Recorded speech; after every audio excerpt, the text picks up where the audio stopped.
OLA के और तफसीरी माना भी किए गए, जिसका एक माना यह किया गया मालिक व मुख्तार। क्या किया गया? मालिक व मुख्तार। जरा कह दें क्या किया गया? मालिक व मुख्तार।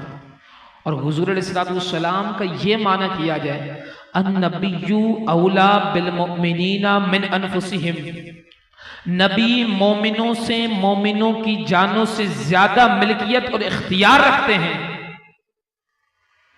तो इस आयत मुबारक का शान नुज़ूल भी पूरा फिट समझ में आ जाएगा।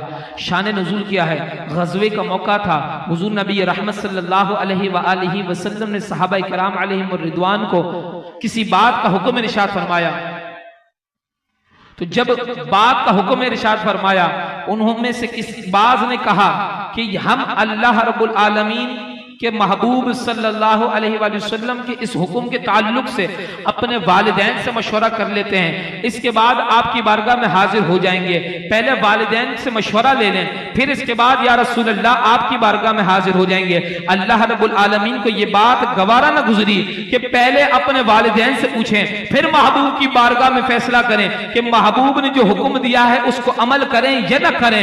अल्लाह को ये बात न पसंद गुजरी। अल्लाह ने कुरान की आयत नाजिल फरमाया अन्नबिय्यु औला बिल मुमिनीना मिन अनफुसिहिम, नबी मोमिनों से, मोमिनों की जानों से ज्यादा मालिक मुख्तार हैं। बंदा अपनी जानों का मिल्कियत और इख्तियार रखता है, लेकिन हुजूर अलैहिस्सलातु वस्सलाम को मिल्कियत और इख्तियार मोमिनों से, मोमिनों की जानों से ज्यादा है।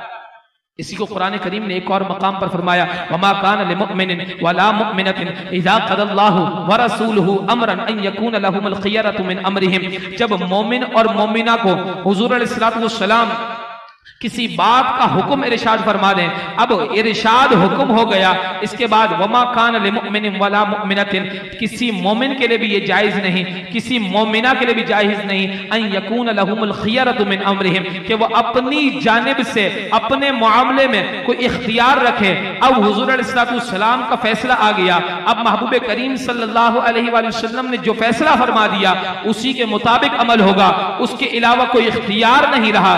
यही अल्लाह रब्बुल आलमीन का कुरान बयान फरमा रहा। और याद रखिए ये मिल्कियत और इख्तियार कैसा है। हुजूर अलैहिस्सलाम को मिल्कियत भी हमारी जानों पर, हमारी जानों से ज्यादा है, यानी कि हमसे ज्यादा हमारी जानों के हुजूर मालिक। हुजूर अलैहिस्सलाम को हमारी जानों पर इख्तियार भी हमारे से ज्यादा। मुफस्सिरीन फरमाते हैं कि बंदे की जो जान है ना, बंदा जिंदा है, दुनिया में मौजूद है, तो अब हाथ पैर काम कर रहे हैं। बंदा हाथ चलाता है, काम करता है, पैर चला सकता है, जबान चलाता है, जबान बोलती है। इख्तियार बंदे को कुछ ना कुछ दिया गया, तो इसलिए बंदा काम कर सक रहा है। लेकिन कभी कभार ऐसा होता है बुजुर्गी में ही बंदे के हाथ पांव काम करना छोड़ देते हैं। अगर बुजुर्गी में हाथ पांव काम करना न भी छोड़े, बंदा जवानी की हालत में चला जाए या बुजुर्गी में बिल्कुल फिट फाट चला जाए, लेकिन जब बंदा दुनिया से चला जाएगा तो अब उसका इख्तियार खत्म हो जाएगा। हाथ नहीं हिला सकता, पैर नहीं हिला सकता, जबान से बोलेगा लेकिन अपनी आवाज दूसरों तक नहीं पहुंचा सकता। इख्तियारात खत्म हो गए।